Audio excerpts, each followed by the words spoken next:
Euh, je voudrais savoir pourquoi Rebecca s'est donné tant de mal à donner la bénédiction de Jacob, non, d'Isaac à Jacob, son deuxième fils. La bénédiction qui revenait à Ésaü normalement.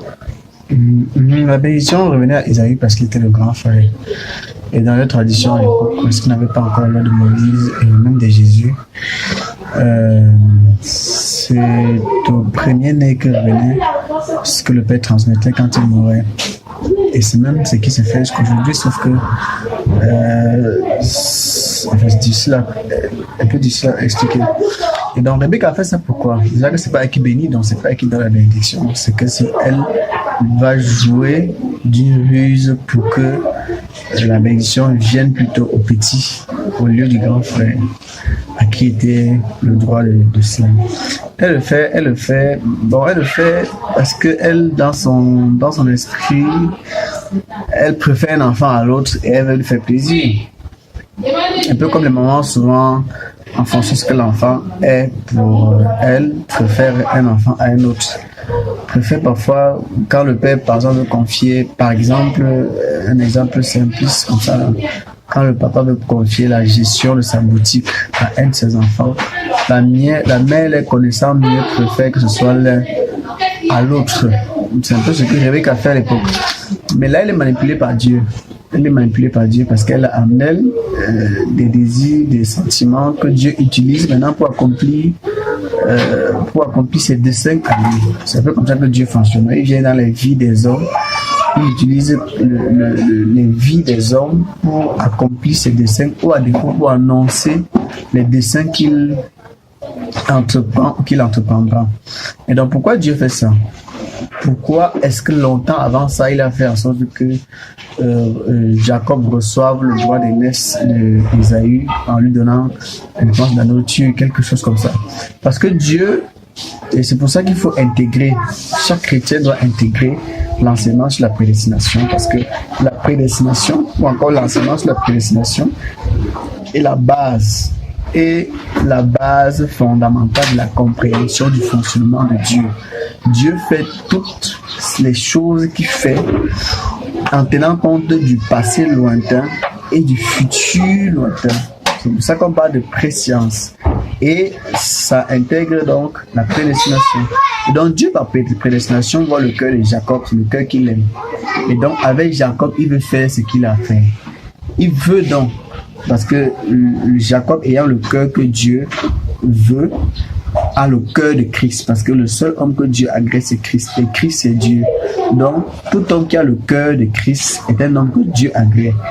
Et donc quand vous avez le cœur de Christ, dans le cœur que Dieu veut, vous êtes comme Dieu, donc vous êtes en train de représenter Dieu là où vous êtes. C'est pour ça que vous devez être le premier de tous les hommes, parce que Dieu, lui, il est par nature le premier de tous les hommes. Si on veut compter les hommes, on commence d'abord par Dieu.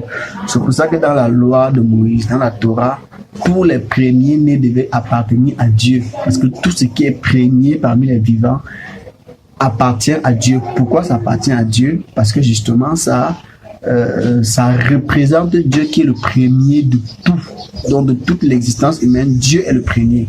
Donc Dieu a voulu que Jacob soit le premier et Esaü son frère, parce que ils sont sortis, mais il a vu que Jacob, qui est sorti deuxième, avait le cœur qu'il voulait. Pourtant, celui qui a le cœur que Dieu veut doit automatiquement être le premier.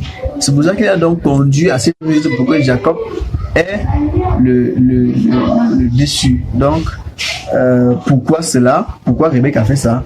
Parce que c'est une femme avec ses sentiments, avec ses désirs.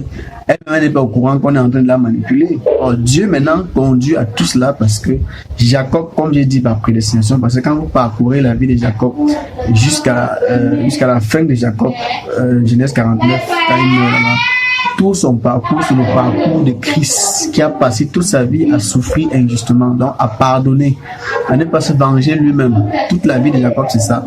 Et l'homme donc qui ne se venge pas lui-même, qui pardonne, qui ne cherche pas qui ne cherche pas la propre gloire, a par là le cœur de Dieu, le cœur que Dieu veut avoir, ce cœur de chair là que Dieu promet qu'il nous donnera dans Ézéchiel 36 à partir du verset 23 et suivant.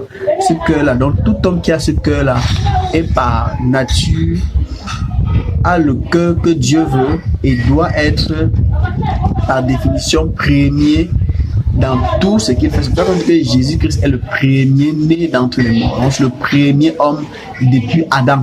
Donc, de même que Adam était le premier de tous les hommes charnels, Jésus-Christ est le premier de tous les hommes spirituels. C'est pour ça que toute personne qui a la nature de Christ doit être le premier. Et même s'il sort dernier, un peu comme Joseph, quand vous allez lire l'histoire de Joseph, à partir de Genèse 40, vous allez voir que Joseph même, lui, il a fini ayant reçu le droit d'aînesse. Pourtant, il était l'avant-dernier. Non, il était l'avant-dernier parce qu'après lui, il y avait Benjamin, après Benjamin, il y avait Dina. Donc, Joseph qui était avant-dernier, sur 12 enfants, il était le 11e. Sur 13 enfants, il était le 11e. Pourtant, il a reçu le droit d'aînesse, donc il était devenu le grand frère à la fin. Pourquoi? Parce que lui, il avait justement ce cœur que Dieu veut, cette nature que Dieu veut. Donc, en gros, toute personne dans les affaires des hommes qui avait le cœur que Dieu voulait, Dieu faisait tout pour que la personne devienne le premier. Si la personne n'est pas sortie première, Dieu va faire que la personne devienne première là où elle se trouve, parmi les hommes parmi lesquels elle se trouve. D'accord, merci. Mais je Gloire à veux Dieu me pour toutes ces explications. Que le Seigneur bénisse. de toi, Jésus. Je veux me rapprocher de toi, Jésus. Je veux goûter à ta présence.